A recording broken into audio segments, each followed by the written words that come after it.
Hello, Mark. I'm Emma, and my student number is 46. I'm going to read the article, China's homowives are becoming unlikely champions for gay rights. After her marriage was over, just looking at a wedding photo would make Cho Shen feel awful. The 29-year-old video editor at a communications company in Guangzhou could tell by the picture that she wasn't half of a happy couple that day, even though she was the one wearing a white veil. The photo shows the bride and groom with their best man, who was standing in between them, hanging one arm over the groom's shoulder and leaning his head towards him.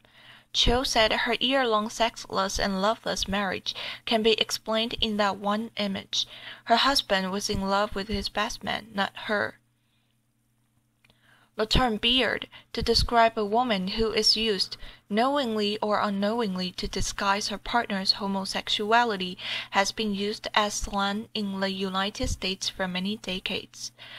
But acknowledgement that such marriages even happen is a recent phenomenon in China.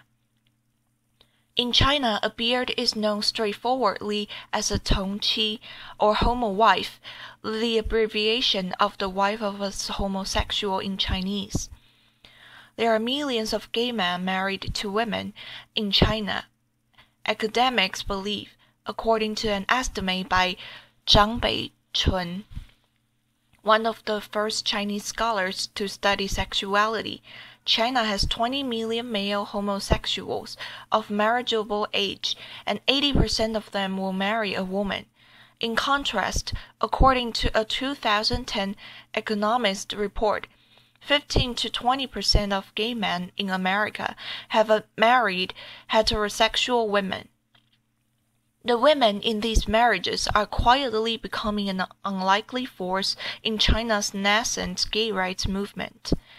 If men are free to openly have relationships with other men, sham marriages like theirs will no longer happen, they say. Being homosexual is not wrong, said Cho in an interview.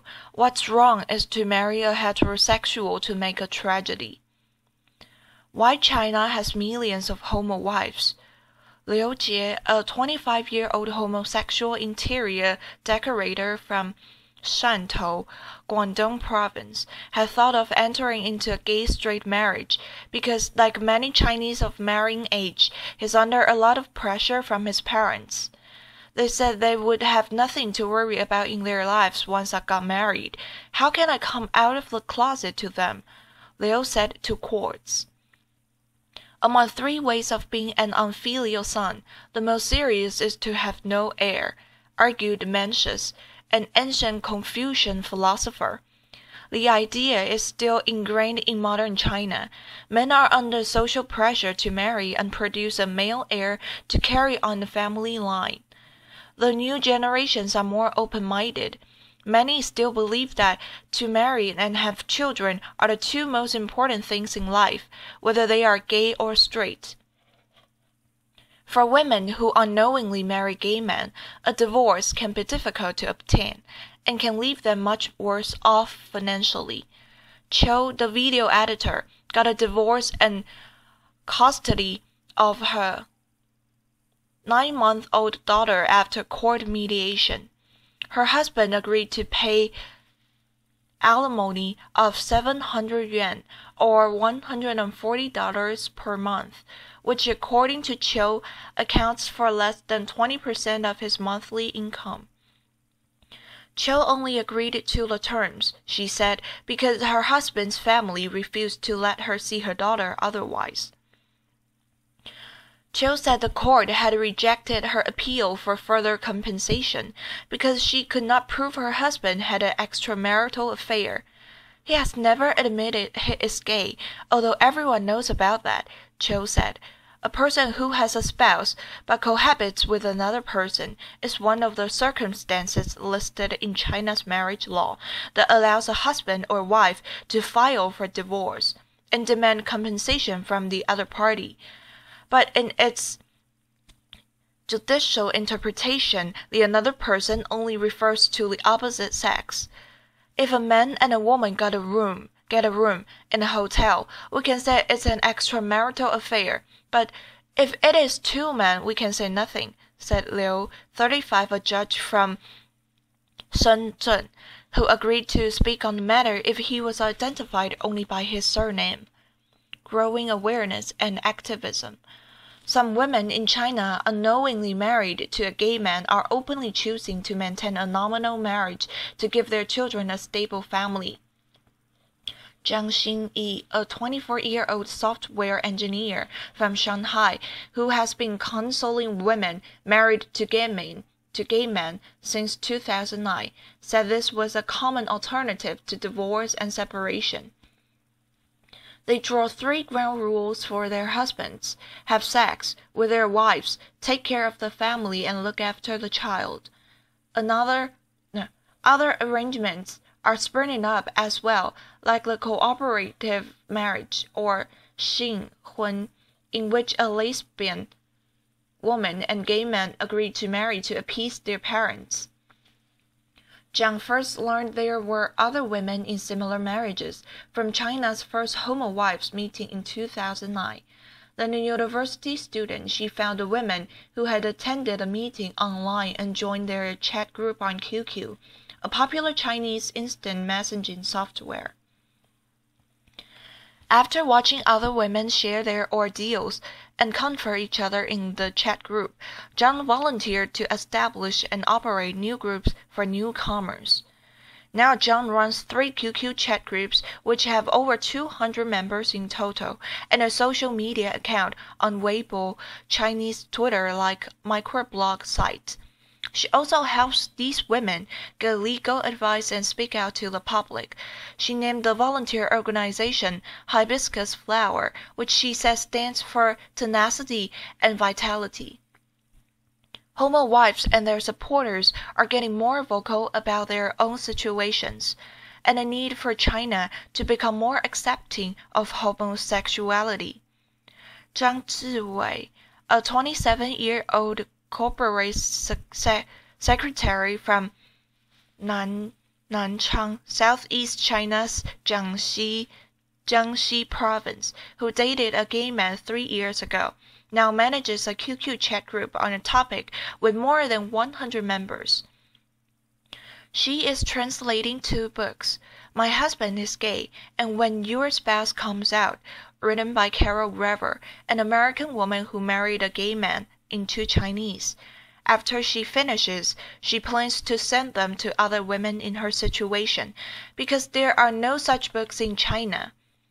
One woman who was formerly married to a gay man, who calls herself Little Dallin, dressed in a bridal gown to seek marriage at the Qixi Festival, China's Valentine's Day, in August 2014 on the streets of Quanzhou, the largest city in southeastern Fujian province. She told Chinese media that besides finding the right man, she wanted to raise awareness about homowives and the need for China to offer homosexuals equal rights and legalize gay marriage.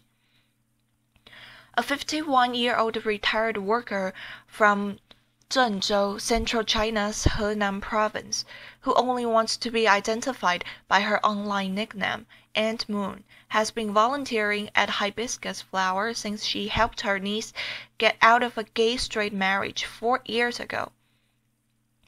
I don't have a high literacy level, but I am gentle and willing to talk, said Aunt Moon, who has had volunteer experience at the Red Cross Society of China.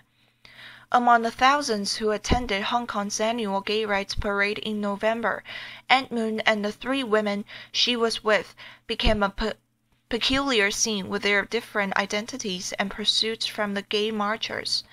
During the march, they held up placards that read, "My husband is gay, I am in pain." Aunt Moon said she thought it may have been the first time that women married to gay men in China took part in a gay rights demonstration. She said the parade was a chance for them to increase people's awareness about their fate. She wishes the gay rights movement to succeed as well. The more prosperous, the better, she said. Little Dallin also appeared at the Hong Kong parade, again in a bridal gown. Yet a tune of discord hung over the event. A group of gay participants from Hong Kong drew people's attention by holding a red flag, like the ones the police used during protests to tell demonstrators to halt, that read, "Stop discriminating or we will marry a woman," and "He, be gay," in the dark. The threatening slogan helps nothing. It will only harm their image. And Moon said, if they want to achieve marital rights, they must face up to homowives. 3 women married to gay men attended the last annual PFLAG China meeting. The gay support group's co-founder told Quotes, "Their involvement isn't without controversy. Ideally, we should stand in the same trench to fight against biases from the society," co-founder Ah Chang said.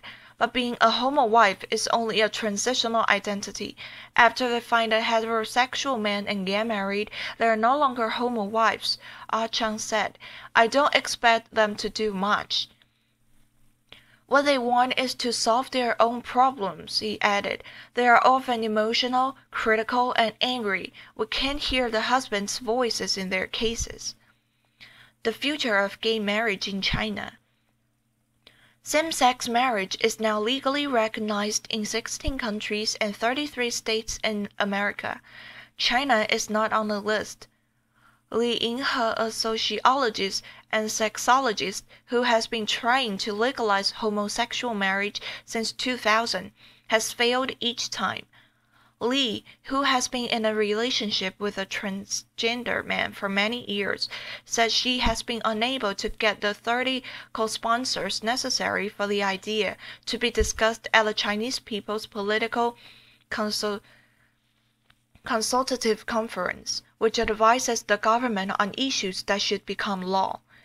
The government, Li said, thinks it is an idea that is ahead of its time. Homosexual marriage had been brought up when the marriage law was revised in the 1980s. Yang Lixing, a law professor at Renmin University of China, told Quotes, but the society was deemed not prepared. Yang said next time the marriage law is revised, homosexual marriage might be legalized. But when that will occur, only the heads of the legislature know. Until then, expect millions more unhappy couples to tie the knot. The author is a master's student at the University of Hong Kong's Journalism and Media Studies Center and an intern with Quotes. You can follow him on Twitter at @pingroma. Thank you.